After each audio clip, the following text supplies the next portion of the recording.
is for the way you look at me. O is for the only one I see. V is for me. O is the one I see. Very, very extraordinary.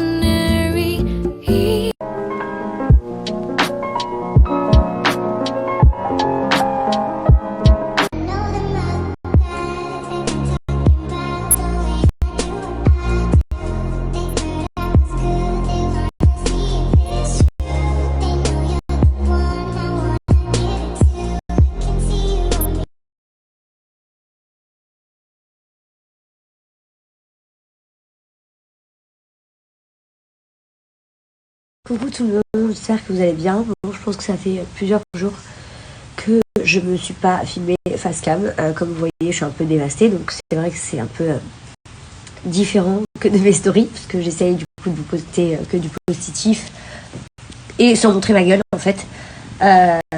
Et voilà, donc vous savez tous pourquoi ça va pas. Par rapport à cette histoire énorme d'escroquerie, franchement, j'en peux plus. J'en peux plus pour nous parce qu'on se bat pour récupérer notre argent. J'en peux plus pour toutes les personnes que je lis qui sont vraiment brisées. Alors, entre des femmes que leur mari leur en veulent extrêmement, qui ont divorcé, entre des gens qui ont été ruinés, entre des gens qui se remettent pas d'avoir investi leurs économies. Il adopte souvent la même stratégie, hein, c'est par la confiance. De toute façon, je vais vous dire très simple. C'est vrai que nous, on est 2 fois plus vigilants parce que généralement on est des proies faciles pour ce genre de truc. Donc du coup là je vous dis la vérité, c'est un peu aussi de ma faute, je l'ai pas vu venir. Laurent, quand il me les a présentés, il m'a dit voilà, qu'est-ce que t'en penses d'eux. Est-ce que la première chose que je dis, c'est moi j'ai adoré son mec, donc Mehdi Harbi, donc c'est lui un peu la tête de tout, c'est le Tunisien. J'ai rencontré son mec Farhat et je me suis dit en fait je m'entendais trop bien, genre on était en mode de copain-copine, les meilleures copines du monde, lui et moi, donc forcément à fond dedans. Je me suis dit non, on peut leur faire confiance, ils avaient un lifestyle de ouf. Donc franchement, jamais j'aurais vu le truc venir. Ensuite, par la suite, il organise une grosse soirée qui paye, lui, Mehdi Harbi tout seul. Donc la soirée, elle a dû lui coûter, franchement, je dirais 20 000 euros. Et c'est pas tous les jours que tu rencontres des gens qui dépensent autant d'argent dans une fête. Donc je me dis, ouais, mais vraiment, en plus, il est généreux, le mec. C'est vraiment quelqu'un qui a un vrai gros train de vie, en fait. Tu vois, pourquoi il aurait aucun intérêt de me voler. Donc en fait, moi, je dis à Laurent, non, je pense qu'il n'y a pas de problème. Pourquoi Laurent m'a posé toutes ces questions? Tout simplement parce que Laurent, il a posé de l'argent donc sur son... en fait, il lui a passé l'argent et le mec devait lui rendre avec des bénéfices la semaine d'après. Donc, je veux pas rentrer dans les détails de comment ça s'appelle ça, là, parce que je connais pas trop. Mais en fait, comme Laurent faisait que recevoir des messages de gens qui disaient ouais, c'est un voleur qui m'a escroqué, il flippait. Et moi, j'ai dit mais non, Laurent, ça doit être des gens avec qui il y a eu des embrouilles, ça doit être des rageux. Mais c'est vrai que ça commençait à devenir fréquent, donc Laurent commençait de... Comme ça, on est bon. Là, je rencontre Evan Paris. Donc, Evan, qui est en fait son associé. Mais ça, il ne me le dit pas sur l'instantané. Il m'explique que Evan, c'est un Français, hein, qui est blindé. C'est son meilleur ami. Il est blindé. Ses parents, ils font beaucoup d'argent, etc. Moi, je google sa famille. Donc, sa grand-mère, notamment, de qui il est très proche. Et je me dis, ah oui, en fait, c'est des gens, on va dire, de la haute société. Et de là, je commence, moi, ce soir-là, donc je me lâche un peu. Je fais quelques vidéos. Parce que je me dis, je suis avec une nouvelle bande de potes, entre guillemets. Et je reçois beaucoup de messages concernant un mec, Youssif Mohamed Amin, qui lui n'est pas là. Mais tout le monde me dit, ouais, fais attention à lui, c'est son web designer. Il est également tunisien. Ils font des énormes escroqueries. Je me dis, waouh, c'est quoi ce délire? Ils me donnent carrément des noms, les gens, d'un mec qui est même pas là. Donc de là, moi je flippe, mais je reste toujours un peu en arrière parce que pour Mehdi Harbi et tout, moi j'ai rien à voir avec ce truc, mais je lui dis écoute, moi aussi peut-être que je vais investir de l'argent. En combien de temps? Si par exemple je mets, je sais pas, à 50 000 euros, combien je vais gagner en une semaine? Il me dit tu peux gagner 7-8 000 euros de plus. Je me dis c'est vraiment intéressant ce truc. Et je vois que constamment son téléphone il sonne. Mais Laurent continue à recevoir un nombre incroyable de messages d'arnaque. Jusqu'à des footballeurs très connus, etc. Et donc là, Laurent devient un peu plus agressif dans ses propos, en mode, il lui dit, écoute frérot, ça y est, on a dépassé le délai d'une semaine, il faut que tu me rendes l'argent. Mais il essayait d'être un peu en mode de, quand même, on est des potes, tu vois. Et il me disait, Jazz, Laurent, il me disait, Jazz, s'il te plaît, pars avec lui. Je disais, ouais, frérot, tu rends quand l'argent à Laurent, etc. Tous les jours, il essayait de gagner du temps jusqu'à ce qu'il se volatise de Dubaï. Il disparaît, lui, et tous ses compatriotes-là. Bref, depuis, je ne peux pas rentrer dans les détails tout de suite parce que c'est énormément long. J'ai rassemblé toutes les requêtes des victimes que nous donnons tous à mon avocat, qui est en France donc, et qui pose plainte donc en France. On a fait les portées de plainte à Dubaï, en Turquie parce que c'est un pays où il se cache, et Rio, c'est un endroit où il se cache. Enfin, tous les pays dont il va, donc on met des plaintes Interpol pour que tout ça s'arrête. À côté de ça, s'enchaînent les multiples menaces. Quand je dis des menaces, c'est des vraies menaces. Où vraiment, en fait, c'est un film. Je vous dis la vérité. Si un producteur de Netflix me contacte, je pense que là, on est sur l'arnaqueur de Tinder, mais en pire, parce que lui, il respecte même pas ses victimes, il les torture. Donc c'est vraiment, je sais pas, genre en fait, donc c'est juste voilà te faire peur, te menacer, et en fait la majorité des clients du coup lâchent prise parce qu'ils ont vraiment peur. Et comme moi je parle publiquement, d'ailleurs en message privé et tout ça, il m'appelle la nazie. Donc ça me, enfin bref, voilà, il nous insulte toute la journée en message, etc. Et puis après, d'un coup, son cerveau se rallume parce qu'il est très bipolaire. Je vais vous envoyer l'argent, mais quand j'aurai décidé, d'ici une semaine, pas une semaine. Après, ah non, en fait, j'ai un crédit de temps, donc de l'argent qu'il me doit, pour vous emmerder dans votre vie. Donc, vous aurez jamais rien. Après, va te faire enculer. Après, t'as ci, après, t'as ça. Donc, nous sommes rentrés en contact avec Evan, qui lui est un citoyen français, donc en lui expliquant qu'il va ramasser des très beaux pots cassés à cause de tout ça et qu'on va le faire arrêter et que malheureusement c'est lui qui va aller en France toute sa vie pour son associé. Donc on lui a dit écoute, tu as 2 on lui dit qu'il faut qu'il dise à son associé de nous rembourser et d'arrêter ses menaces si il a rien à voir avec nous. Enfin c'est pas s'il a rien à voir avec nous, mais s'il a rien à voir avec tout ça, avec cette escroquerie. Soit il se joint à nous, j'ai dit tu viens nous rejoindre, tu viens à la police avec moi, tu dis que t'es une victime, comme ça tu seras pas coupable. Bref, ils essayent de gagner du temps en permanence et puis ça dépend. Le Evan a quand même plus de remords, sachant que sa famille sont des gens en France, que c'est des gens quand même aisés, qui ont bonne réputation, ce sont des gens très corrects. Et je pense qu'il n'a pas trop envie de savoir que la France entière sache qu'il est mêlé à une escroquerie. Vous n'avez même pas idée de l'ampleur de cette escroquerie. Et au final, ils font que gagner du temps, que nous tourner en bourrique. Mais en fait, c'est ce que des victimes nous disent, qu'elles vivent depuis 1 an, 6 mois, 8 mois, 9 mois. En fait, ils font toujours semblant que ça va arriver et que finalement, ils vont finir par...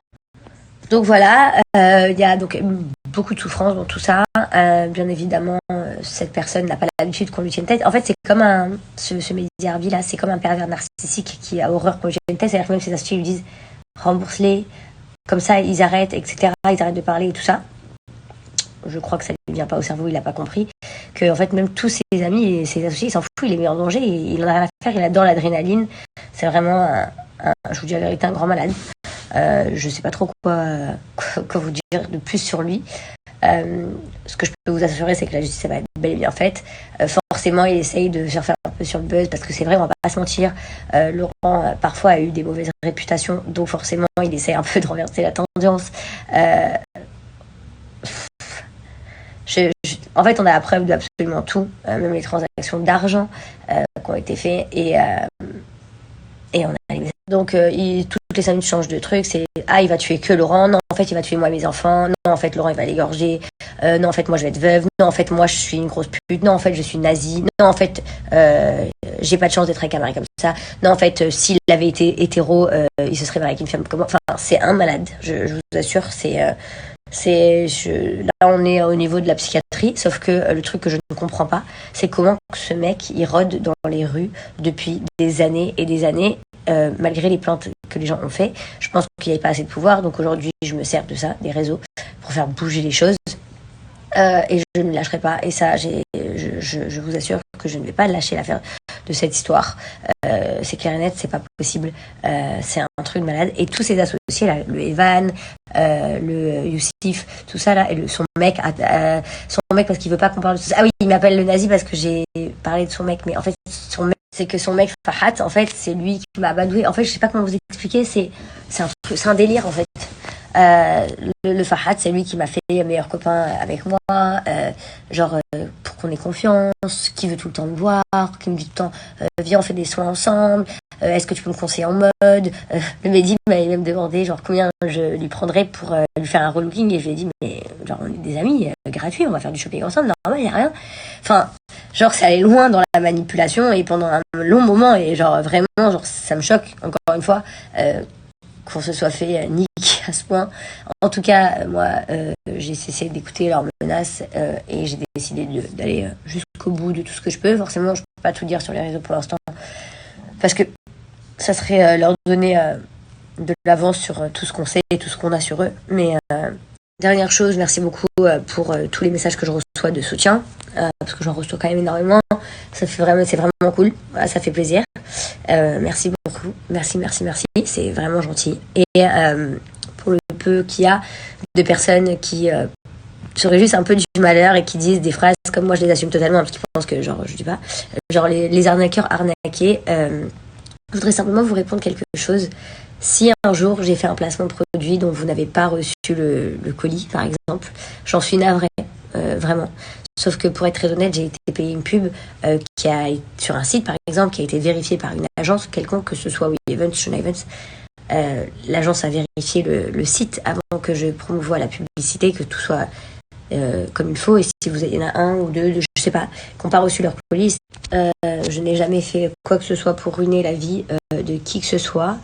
Il y en a beaucoup qui reparlent aussi des fois à l'époque Billionaire Prono, mais à l'époque Billionaire Prono était une plateforme qui marchait super bien, qui était contrôlée par l'Argel, enfin tout était là quoi en fait, et en fait il y a eu une fois un problème de prélèvement qui s'est passé une fois, dont toutes les personnes qui ont réellement été prélevées, puisqu'on a eu des centaines de milliers de mythos, donc on parle de prélèvement de 5 euros, ont été remboursés. Et après il y avait les personnes qui n'annulaient pas leur abonnement mensuel, mais en fait ça c'est comme si t'as un abonnement SFR, t'as un contrat d'un an, mais après il continue ton contrat, et si tu l'arrêtes pas, il s'arrête pas tout seul. Enfin c'est comme ça tous les abonnements presque. Donc c'est vrai que voilà, on a souvent voulu mettre cette éthique parce que en fait on va se mentir, les gens à l'époque jaloux de Laurent aimaient bien, et c'est quelque chose qui est vachement resté, et à chaque fois m'est retombé sur la gueule aussi, sauf que moi je vous assure que je suis une personne avec un énorme cœur, et que moi j'ai toujours fait mes placements via agence en fait. J'ai jamais fait mes trucs par moi-même, donc je sais pas pourquoi en plus à chaque fois mon sort. Je pense que c'est parce que ça donne toujours mieux de mettre jazz ou je sais pas, ça fait un peu plus de bruit, mais voilà, moi j'ai le cœur pur, et là on parle d'un mec qui a détruit des vies entières et qui a volé des énormes sommes. On parle ne serait-ce que même pas de 500 euros. On part sur une base de minimum entre 1000 et 3000 euros par personne, allant jusqu'à des centaines de milliers. Donc c'est pour ça que là en fait ce que je voudrais, c'est pas que vous pensiez à moi et Laurent en particulier, pour ceux qui nous aiment pas. Moi je parle juste aux gens qui... Et aujourd'hui il n'y a pas de raison que Netflix réalise par exemple un film sur l'arnaqueur de Tinder et pas sur ça, parce que là on parle d'un niveau encore plus supérieur. On parle d'un niveau où c'est l'argent est supérieur, le nombre de victimes est supérieur, mais derrière il y a tout ce qui engendre les menaces, etc. Et il envoie des gens chez les familles des gens pour leur faire peur. Moi ça m'est pas arrivé, mais il a fait à beaucoup de personnes qui ont donné leur témoignage. Il y a des personnes qui ont déposé des plaintes depuis 2019. Voilà, malheureusement, apparemment les parents de Mehdi Alarbi sont complices également, donc ça fait de la peine de se dire que les parents ils sont comme ça. Je pensais qu'on allait pouvoir leur parler et les raisonner, mais en fait non, on est pareil, on est dans le même cas de figure. Il y a juste, voilà, je compte sur la famille d'Evan, qui est quelqu'un, parce qu'il va vraiment finir ses jours en prison, et que la seule chose qui est là à nous dire, en espérant que je ne vais plus parler, c'est de nous dire: j'ai parlé à mon avocat et juridiquement vous n'avez pas le droit de citer mon nom sur les réseaux sociaux, et vous n'avez pas le droit de raconter tout ça. J'ai dit ouais, je sais pas d'où ça sort ça, parce que la liberté d'expression en France existe, et j'ai dit au pire c'est pas très grave, vous pouvez porter plainte pour ça. Je suis en train de dénoncer une bande d'escrocs, des mecs qui ont escroqué en bande organisée. Je suis pas en train de parler de je ne sais quoi. Donc il n'y a pas de problème. Je tiens compte de tout devant mes 4 millions d'abonnés, il n'y a pas de problème. Voilà, donc mon seul but, c'est de les arrêter. Comme je leur ai dit, même s'ils ne veulent pas me remettre mon argent, c'est pas grave, on s'assoit sur l'argent. Mais je ne lâcherai pas cette affaire, que ce soit publiquement ou en interne avec les autorités.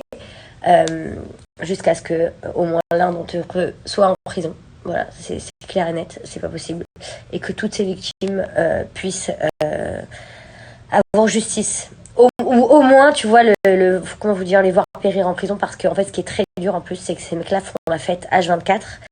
Et du coup, toutes les personnes qui sont fait voler, comme moi, en fait, se disent, en fait, il fait la fête sur mon cul. En fait, et c'est horrible pour ces gens-là, parce qu'ils n'ont pas de pouvoir de parler et qui sont menacés par cette petite bande d'escrocs horribles. Donc voilà, ça sera tout pour ce soir. Je vous en dirai un peu plus chaque jour, plus en profondeur sur chaque personne. On rentrera plus dans les détails de chaque chose et croyez-moi que je vous tiens au courant de tout ce qui se passe. Et puis comme j'ai pas l'occasion de moi-même de répondre à toutes les victimes un par un sur la boîte mail, c'est tout le service juridique qui nous aide.